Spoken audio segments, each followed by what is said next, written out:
Mandiri Taruna Tingkat 2 Politeknik Pendidikan Indonesia, jurusan Kemasyarakatan, nama Raffi Sekian, STB 576, Program Studi Kemasyarakatan B, dan rekan saya.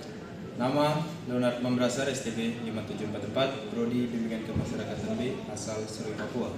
Ya, di sini kami akan membahas tentang lembaga pemasyarakatan yang ada di Nusa Kambangan dan lembaga pemasyarakatan yang ada di Papua, khususnya Lapas Kelas 2B Wamena.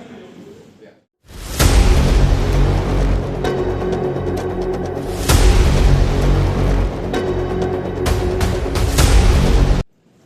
Pertama, saya akan menanyakan beberapa pertanyaan yang mana di lingkup masyarakat mereka mengenal bahwa Lapas Nusa Kambangan adalah lapas yang ekstrim di mana kumpulan para penjahat. Kami akan bertanya langsung kepada rekan Sergi, di mana dia sebagai pekerja dari Nusa Kambangan tersebut. Di mana tanggapan tersebut terkait Lapas Nusa Kambangan?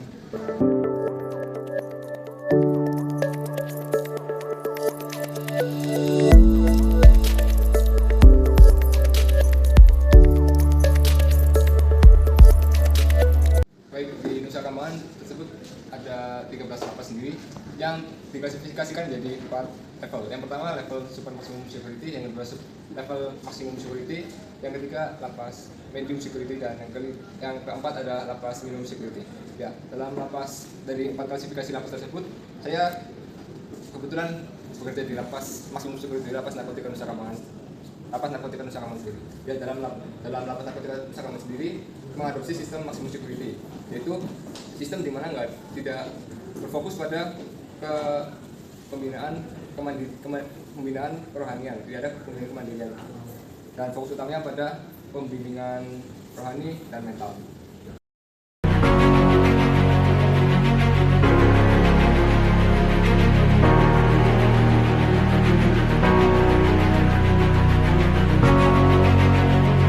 Kemudian untuk lapas narkotika Nusa Kambangan sendiri itu sebenarnya nomenklaturnya bentuk lapasnya lapas medium, namun dalam kenyataannya mengadopsi sistem maximum security. Setelah dari lapas narkotika Nusa Kambangan sendiri, lapas berbentuk maximum security, kemudian ketika WBP yang sudah memenuhi resikonya lebih diturunkan, akan dipindahkan ke lapas medium dan mengalami proses pembinaan kurang lebih 1 tahun, kemudian diturunkan lagi ke lapas minimum security. Baik, terima kasih. Ya, untuk keadaan warga binaan di dalam atau permasalahan yang ada di lapas kelas 2B Wamena itu sendiri bagaimana?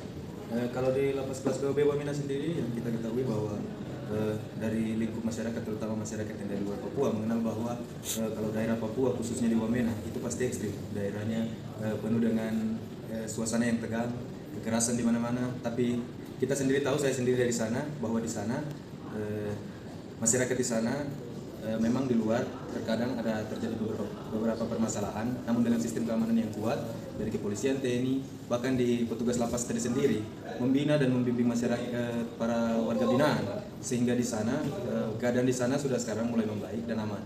Dan kemudian di dalam lapas tersendiri yang kita kenal di mana di Lapas Wamena sering terjadi yang namanya kekacauan, namun setelah sekarang dengan diperketatnya keamanan, akhirnya Lapas Wamena sudah mulai aman dan membaik.